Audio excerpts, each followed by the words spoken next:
All right, I'm going to give you the conclusion in the first 30 seconds, and the rest of the video is going to be a sort of deep dive into my long-term experience with a pair of pretty amazing cameras. The 2600 MC Duo and the 2600 MM Duo. If you travel, the 2600 Duo is absolutely worth it and might be one of the bargains of the industry.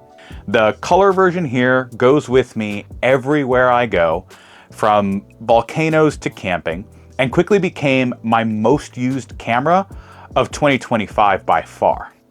The monochrome, this guy right here, has some caveats. Like if you use really tight narrowband at very long focal lengths, there's some issues we'll talk about, but it can do some things that no other setup can do, like mono imaging in a Hyperstar while having an equal focal length on axis guiding, and it does that exceptionally well. If you're shooting at native long focal lengths on a big Mac or Cat, and your stars, suddenly start looking like tiny comets, it might not be tilt or field correction. It might just be this $3 fan that's in the back. So I've done some fixes now to every Astro camera that I own to resolve this hidden issue.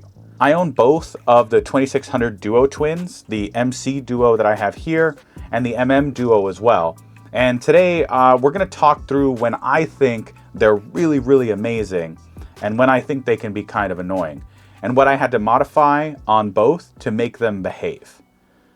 Make sure you get subscribed and hit the like button if you appreciate this style of content. It lets the mysterious algorithm know what you prefer, and it'll show this to even more astrophotographers in the future. And with that, let's dive in. Roll the intro.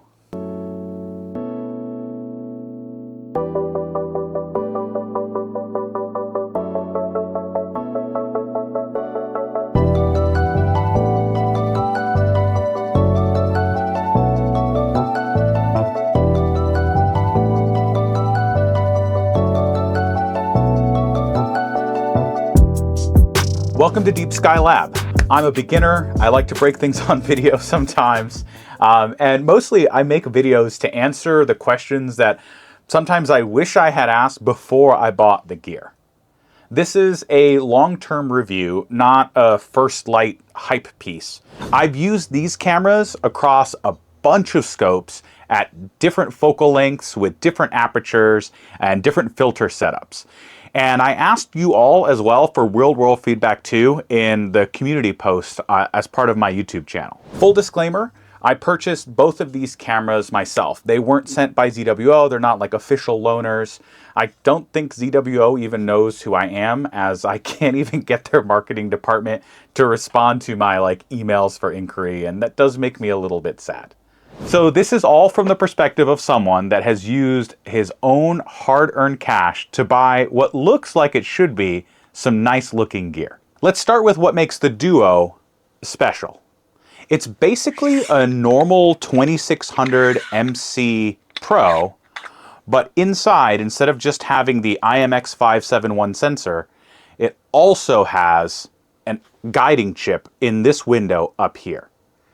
So the sales pitch for these cameras is, instead of needing a off-axis guider like this, or a guide scope and then an additional guide camera, and then the USB cables and the associated bracketry and this, that, and the other, you get to do all of your guiding and your imaging with a single piece of equipment. And that means that's 3 or 4 less things that you might potentially leave at home or might fail at some point in the future. This sales pitch holds up for the color version exceptionally well and holds mostly true for the mono version. But of course, I have found the outliers. The color version here has worked on essentially anything I've put it on. That's a C11 Edge HD at native focal length. Even when I use a filter drawer like this, and attach light pollution or multi-narrowband filters, it works great with that. The C11 Edge HD Hyperstar, also with the color, works amazingly well. The C8 Edge HD, native focal length, and Hyperstar both react really, really well to the Duo, which was interesting because the C8 Hyperstar has a pretty small image circle, but was still able to provide enough light to the camera to be able to do guiding in that instance. I've tried it on, mid-sized refractors. So the William Optics FLT 110 was great with the color as well. I've used it with the flatteners in between, and it had no issues illuminating the guide sensor. Then there's the more smaller refractors. So I've used it on the William Optics Z61, the William Optics RedCat 51. And again, the color version on there with a filter drawer works amazing. I used it to take these really cool images of comets recently, and even some Pleiades shots for an experiment. And then there's then there's the really tiny travel stuff like the SV Bony SV555, which is their small Petzval refractor. Again, on the color sensor, everything worked great. Then there's the Meade LX200R, which is a corrected 10-inch Schmidt-Cassegrain telescope. And the color had the 2600 MC Duo had no issues there. And the biggest telescope I used it with was a Meade LX200 12-inch Classic, which is a sort of uncorrected, unoptimized optics. And it worked great there, even with the focal reducer. Now, let's talk about the mono, what I've managed to get to work with it, and what I think might have some trouble. So primarily, I wanted to use this on the C11 Edge HD. I don't have the reducer for it, so I use it at the native, I think it's 2800 millimeter focal length. For the mono, using LRGB filters, everything worked really, really well. When I got to very, very fine, narrow band filters in S, H, and O, things started to fall apart a little bit. For all of these scopes, I tend to bully my mount. I do my guide camera exposure time to ½ second. That's just how I operate. I will have a future experiment showing star-shaped differences with different mounts and different focal lengths and different exposure times for the guide camera. It's just what I have found through my experience to work best with the mounts that I own. And so you can imagine that at 2800 millimeters of focal length, with a very tight filter through this mono sensor, exposing at only ½ second, I was unable to find guide stars. So for the C11 Edge HD, I did have to mount an off-axis guider, an OAG here, which takes some of the light that comes through the telescope, bounces it off this prism and up into this camera right here. The C8 Edge HD, I did try that with mono, and I had a similar experience. Although I could just about get it to work even through SHO. But by that point, I had already attached this OAG to the imaging train, so I just use this for it.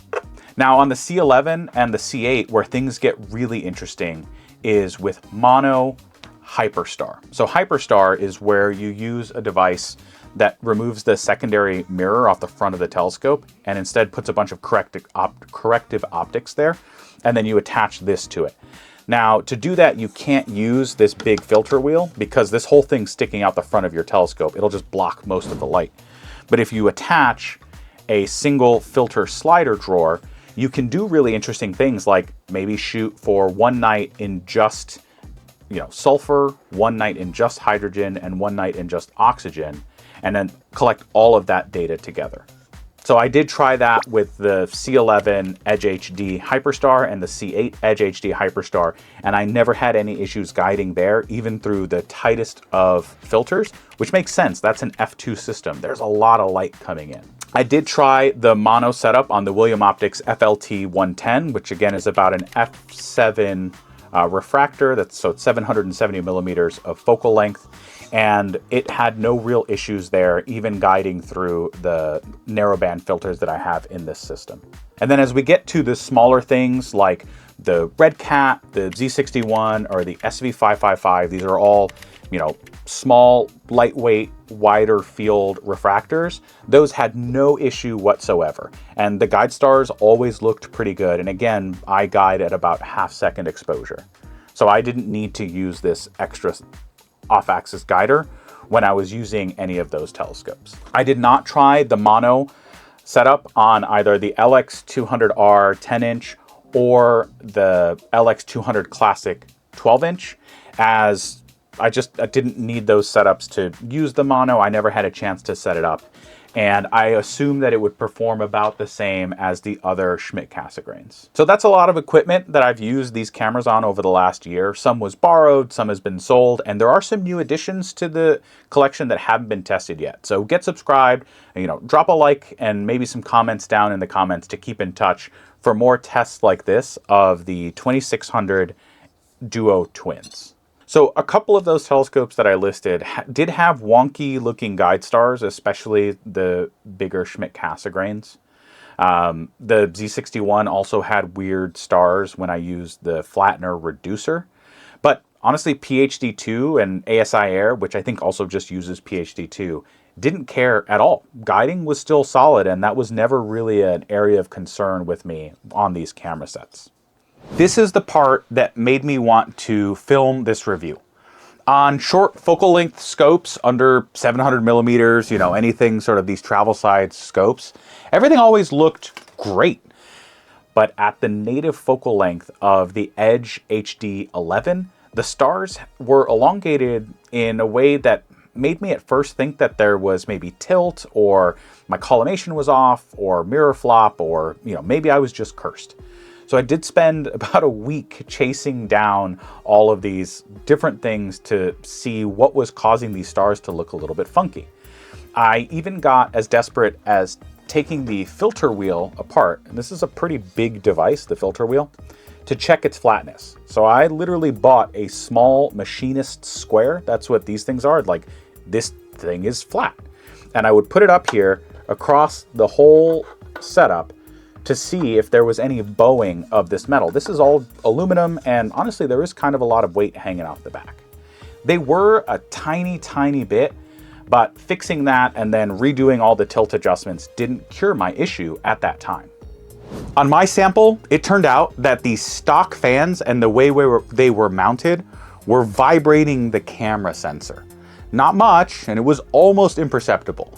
But at that long of a focal length, that tiny vibration can show up as star elongation. So I swapped the fans on both units for better fans that I was able to order from Fractal. These are available in white or black.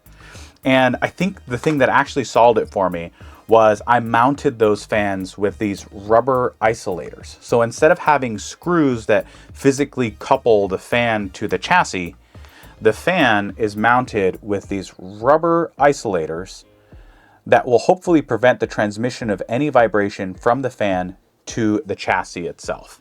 I'll have links down in the description for the exact fan that I use for my 2600 Duo cameras. But honestly, I think most of the success came from just doing these soft rubber mountings.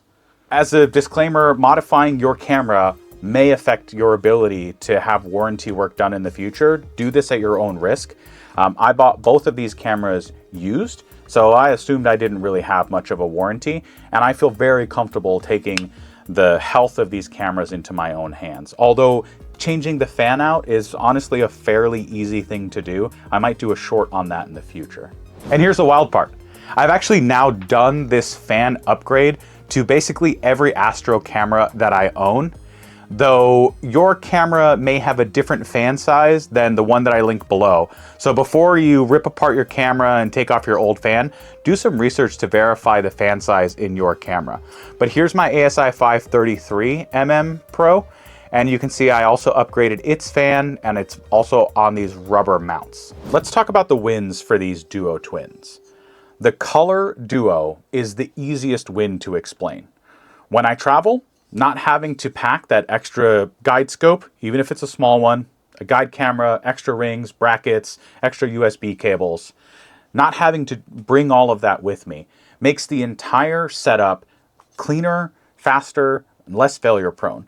For me, when I'm on the top of a volcano, it's the difference between I'm imaging and I'm sitting comfortably back in the car and I'm troubleshooting, focus on a guider scope and why is this USB cable disconnected in the dark and in the cold. This thing just works. The Mono Duo can be absolutely incredible, but its best use case is maybe a little bit more specific than the color. First of all, if you have 36mm filters in your filter wheel, that's not going to be big enough to illuminate the whole area of the guide sensor. You're choking your image circle down to 36mm, and what we'll talk about in a little bit is how much light you actually need to get that to work. So this setup for mono, in my opinion, and I think in ZWOs as well, requires that you have a 2-inch filter wheel with 2-inch filters. LRGB through one of these, even at long focal lengths, is amazing. With my SCT, guiding with the same light and optics and mirrors that I'm imaging with is a dream, and I believe helps remove a lot of the opportunities for what's called differential flexure, so that your guiding is super, super accurate and your stars can look very sharp. Narrowband, sulfur, hydrogen, oxygen at long focal lengths, that's where I think the sales pitch of the 2600mm Duo starts to fall apart. Because with the Duo, the guide sensor is inside the camera body, which means that it is effectively seeing through whatever filters your imaging camera is seeing. You can starve it of light very, very quickly. So when I went SHO at very long focal lengths, I was struggling to find guide stars. My fix was to put an OAG in front of the filter wheel, which does defeat the value prop of the Duo, and honestly makes me feel really silly. Though this here is only the case at very long focal lengths and with narrowband filters. It is not needed if you're just looking to shoot in LRGB. But for SHO, it probably will be at those extremely long focal lengths. It also isn't needed on refractors or any telescopes that have a focal length of probably less than about 1500, that are faster than about f7. And you can actually get some SCTs that can perform like that. So for me, the Mono Duo shines mostly on small to medium-sized refractors, any fast systems like Hyperstar, where you want to do mono, but you still want to have simple guiding. Additionally, with something like Hyperstar, you can't use an off-axis guider when you have your camera mounted to Hyperstar. So you're going to have to use a guide scope, and that can introduce all sorts of issues. As far as I understand it, the 2600mm Duo with a filter drawer like this, so you can drop in your filters, is probably the only way to do on-axis guiding using the same light that you're imaging with through a Hyperstar system, or even through something like a RASA. I looked online to see what some common concerns were with the Duo Twins, and a lot of you asked this: does my scope illuminate the Duo guide sensor? To answer that question, we can look at ZWO's own mechanical drawings. This is from their website, and you can see this 44mm diameter. This circle is laid so that it's just outside the imaging and the guiding chips themselves. So what this tells us is if your telescope can create a image circle of at least 44mm, and you can look that up on your telescope manufacturer's website, you'll be perfectly fine.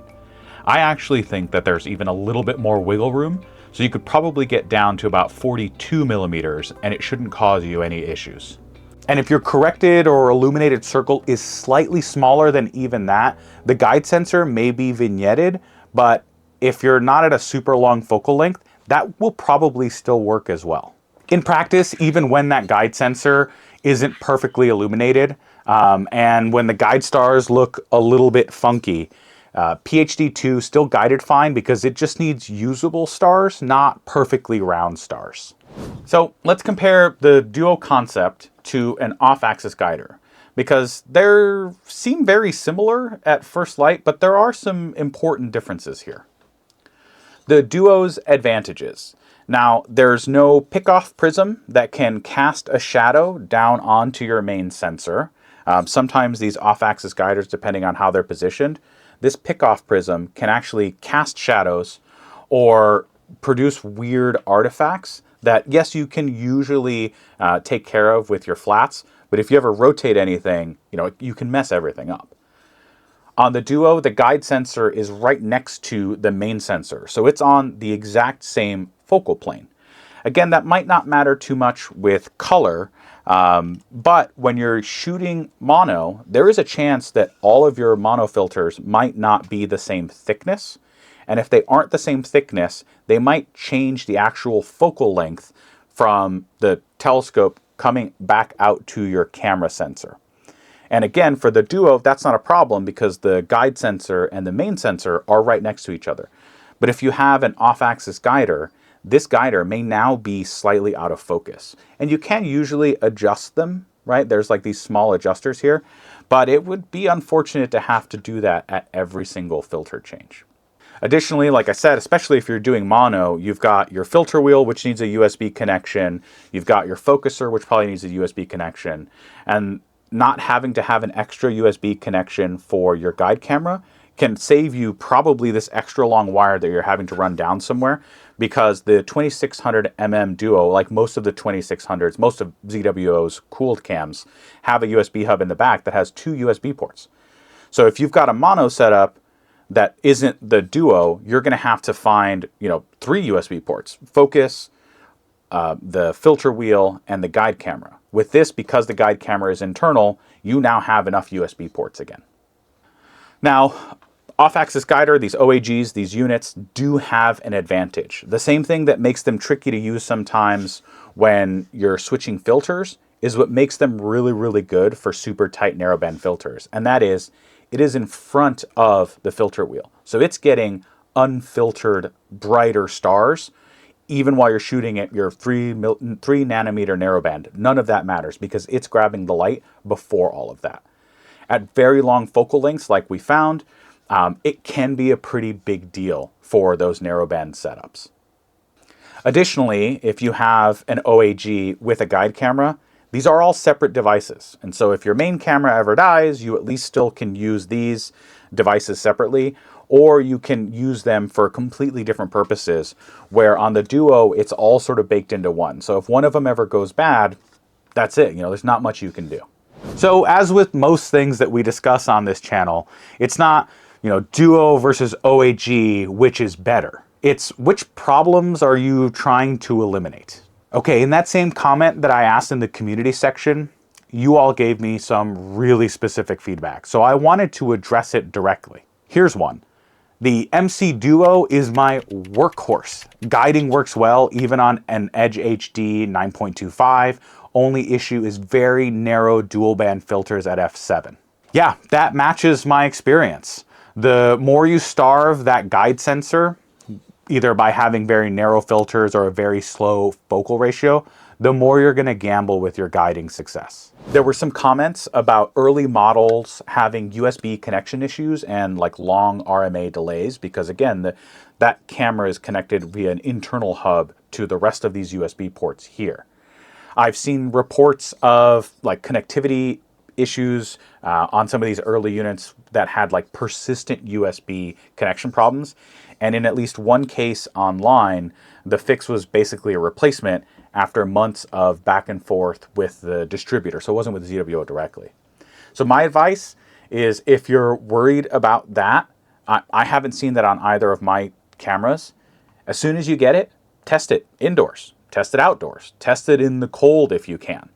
To provide you with the best possible data, use a known good power supply. And if it's still flaky early on, don't just hope that it's going to get better. Return or exchange it while you can, and make sure that if you buy one of these used like I did, ask the seller if they've ever experienced any weird USB connection issues in the past. Another comment was, have you tried the mono version on something that wasn't 2800 millimeters, like say 250 millimeters? Yes, I have. And at shorter focal lengths, the mono ZWO is way more forgiving than it is at those long focal length super narrowband combo that can make things a little bit spicy.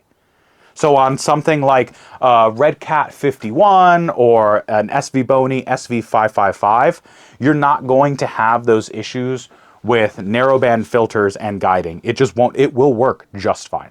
And to talk about my comment in the first 30 seconds of this video where I said the 2600 ZWO twins might be one of the best values in astrophotography, I want to quantify the cost of these things. A lot of people assume that the ZWO is a luxury item.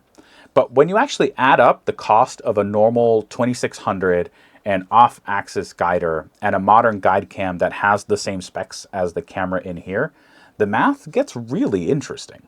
So I'm going to use sort of today's pricing, what I was able to find at time of producing this video, and I'll show the totals for the 2600 MC Pro non-duo, plus the ZWO off-axis guider, plus the ASI 220mm Mini versus the ASI 2600 MC Duo, which effectively combines all of those into a single shell.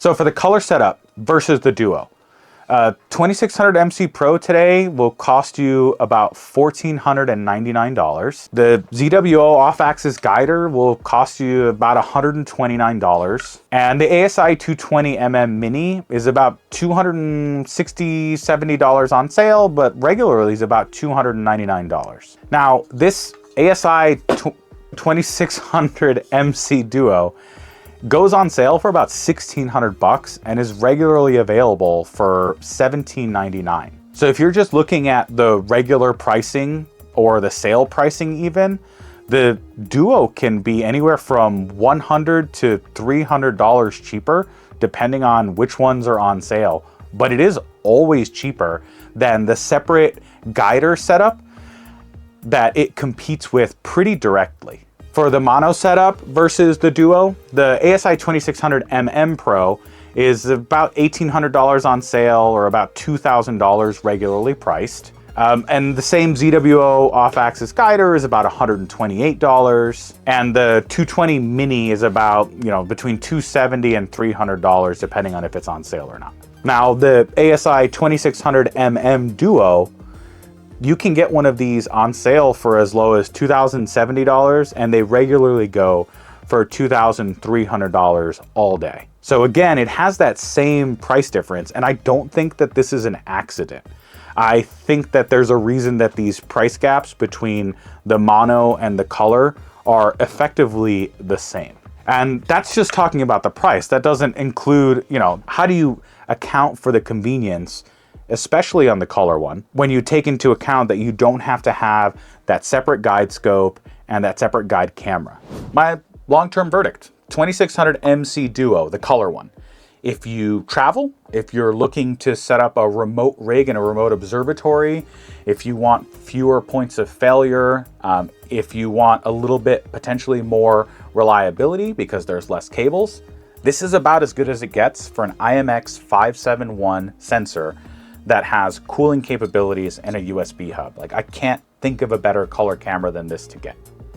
Now, the 2600mm Duo really is fantastic for anything but the longest focal length systems that have really, really high F numbers. For long focal length and narrowband, you might end up still using a traditional OAG, but I'm talking about like over 1500 millimeters of focal length and tight, 3 nanometer filters. And that does sort of defeat the sales pitch of the Duo system. And my single biggest unexpected lesson from owning both, sometimes the things that are ruining your stars aren't tilt or whether you got the backspacing just fine. It can be vibration. All right, so if you've got the Duo or if you have any Duo questions, drop them below, especially if you've run these on any weird scopes with tiny image circles. I think it'd be cool if in chat we built a what works with what database with all of you, so that anyone that Google searches 2600 MC Duo and finds this video can go look down in the description and see if the Duo can potentially work with their telescope. And if you want to support the channel and my ongoing habit of buying gear to answer questions, you can grab me a coffee at buymeacoffee.com/deepskylab. For Deep Sky Lab, I'm Francisco. I really appreciate you watching to the end, and clear skies.